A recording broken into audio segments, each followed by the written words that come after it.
Hello বন্ধুরা, সবাই কেমন আছো? আশা করছি সবাই অনেক ভালো আছো আর আমিও ভীষণ ভালো আছি। আজ তোমাদের সঙ্গে শেয়ার করব ভীষণই সহজভাবে কুমড়ো ফুলের চপের রেসিপি। আর আমি কিন্তু আজকে কুমড়ো ফুলের বড়া বানাবো না, বানাবো কুমড়ো ফুলের চপ। আশা করছি তোমাদের সবাইয়ের ভালো লাগবে।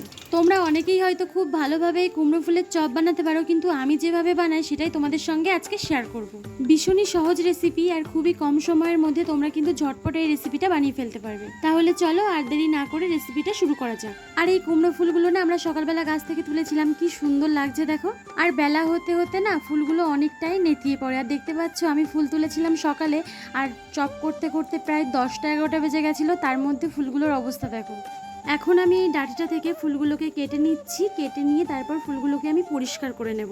আর এই কুমড়োর ডাঁটিটা ফেলে না দিয়ে তোমরাও কিন্তু এটা রান্না করে নিতে পারো, মানে চচ্চড়ি করতে পারো। কুমড়োর ডাঁটা দিয়ে আলু দিয়ে পেঁপে দিয়ে এরকমভাবে চচ্চড়ি করে নিতে পারো। না ফেলে দিয়ে চচ্চড়ি করে নিলে অনেকটাই ভালো লাগে চচ্চড়িটা খেতে। আজকে আমার হাতে সময় ছিল না বলে চচ্চড়িটা করিনি, না হলে আমি এটা রান্না করে নিতাম। তো যাই হোক, আমি আজকে ফেলে দিয়েছিলাম, কিন্তু অন্যদিন হলে রান্না করে নিতাম।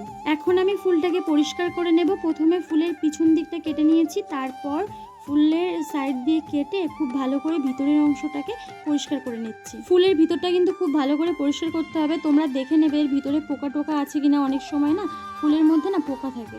আর সব ফুলগুলোকে কিন্তু আমি এই একইভাবে খুব ভালো করে পরিষ্কার করে নেব। আর খুব ভালো করে দেখে নিতে হবে যে এর ভিতরে পোকা আছে কিনা। আর এই যে ফুলগুলো দেখছো না, এই কুমড়ো ফুলগুলো না সবই আমাদের গাছে। এখন যেহেতু বর্ষাকাল পড়ে গেছে আর চারিধারে শুধু সবুজ আর সবুজ, খুব সুন্দর লাগছে।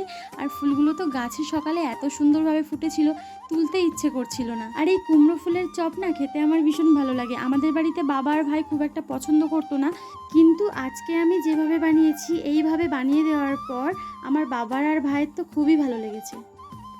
দেখো ফুলগুলো সবই কিন্তু আমার কেটে কুটে পরিষ্কার করা হয়ে গেছে। এখন পরিষ্কার জল দিয়ে খুব ভালো করে ফুলগুলোকে ধুয়ে নেব। ফুল ধোয়ার সময় হালকা হাত দিয়ে একটু ডলে ফুলগুলোকে খুব ভালো করে পরিষ্কার করে নিতে হবে, তবে হালকা হাতে করতে হবে যাতে ফুলগুলো না ছিঁড়ে যায়। দেখছো আমি যেভাবে করছি, এইভাবে তোমরা হালকা হাতে খুব ভালো করে ফুলগুলোকে ধুয়ে পরিষ্কার করে নেবে। আমি তোমাদেরকে আবারও বলছি, ফুল ধোয়ার সময় কিন্তু একটু দেখবে যেন পোকা না থাকে, অনেক সময় পোকা থেকে যায়। ফুলগুলো কিন্তু ধুয়ে খুব ভালো করে জলটাকে ঝরিয়ে নিয়েছি। এখন চপ ভাজার পালা। তো চলো চপ ভাজার জন্য প্রথমে ব্যাটারটা বানিয়ে ফেলি। এখন আমি চপের ব্যাটারটা বানিয়ে নেব। প্রথমে এখানে নিয়ে নিচ্ছি বেসন। বেসনটা তোমরা পরিমাণ মতো নেবে, মানে যতটা পরিমাণে চপ ভাজবে, যেমন ফুল নেবে সেই হিসাবে তোমরা আন্দাজ মতো বেসনটা নিয়ে নেবে। এবার আমি মশলাগুলো দেবো। প্রথমেই দিয়ে দিচ্ছি স্বাদ মতো লবণ, যেটা না দিলে একদম চপ অসম্পূর্ণ। তারপর দিয়ে দিলাম হলুদ আর লঙ্কার গুঁড়ো। হলুদটা খুবই অল্প পরিমাণে দিয়েছি, আর লঙ্কার গুঁড়োটা যেমন ঝাল খাও সেই হিসাবে দেবে।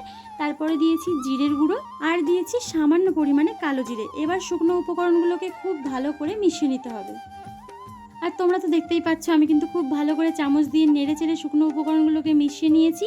এখন এর মধ্যে জল দিয়ে দিচ্ছি, আর জলটাকে কিন্তু একেবারে একদম দেওয়া যাবে না, অল্প অল্প করে জল দিয়ে ব্যাটারটা বানাতে হবে। আমি কিন্তু একসঙ্গে দেখতেই পাচ্ছ সব জলটা একসঙ্গে দিইনি, অল্প অল্প করে জল দিচ্ছি আর খুব ভালোভাবে ব্যাটারটা বানিয়ে নিচ্ছি। ব্যাটারটা যেহেতু খুব বেশি পাতলা হবে না, একটু থিকনেস রাখতে হবে, তার জন্য আমি জলটা একসঙ্গে দেবো না। একসঙ্গে জল দিলে ব্যাটারটা যদি হালকা হয়ে যায়, ওই জন্য আমি একসঙ্গে জল দিচ্ছি না, অল্প অল্প জল দিয়ে ব্যাটারটা বানিয়ে নিচ্ছি, তাহলে কাজটাও অনেক সহজ হয়ে যায়। আর দেখতেই পাচ্ছ আমার এখানে ব্যাটারটা হয়ে গেছে। আর ব্যাটারটা কতটা থিক হয়েছে দেখো, খুব বেশি পাতলাও হয়নি আবার খুব বেশি গাঢ়ও কিন্তু হয়নি। ব্যাটারটা রেডি করে নিয়ে কড়াই বসিয়ে কড়াইটা একটু গরম করে নিয়ে দিয়ে দিচ্ছি সাদা তেল। আর সাদা তেল দেওয়ার পর তেলটাকে খুব ভালো করে গরম করে নিতে হবে। এবার একটা করে ফুল নিতে হবে, ব্যাটারের মধ্যে খুব ভালো করে ডুবিয়ে নিতে হবে, তারপর গরম তেলের মধ্যে ছেড়ে দিতে হবে।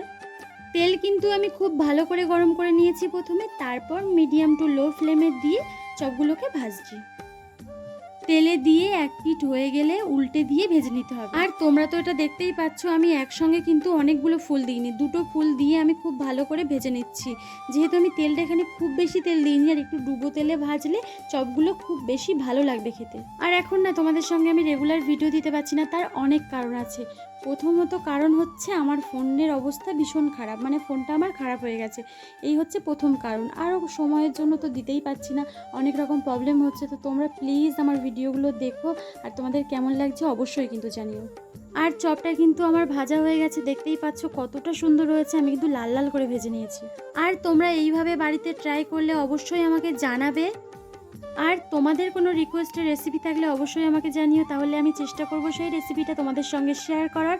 আর আশা করছি আমার আজকের এই রেসিপিটা তোমাদের অনেক ভালো লেগেছে। ভালো লাগলে অবশ্যই ভিডিওটাকে লাইক করে দেবে, আর নতুন বন্ধু হলে সাবস্ক্রাইব করে পাশে থাকা অল নোটিফিকেশন অন করে দেবে, তাহলে যখনই আমি ভিডিও আপলোড করব সবার আগে পৌঁছবে তোমাদের কাছে। দেখা হবে আবার নতুন একটা সুন্দর রেসিপি নিয়ে। ততক্ষণের জন্য তোমরা সবাই ভালো থাকবে, সুস্থ থাকবে। বাই।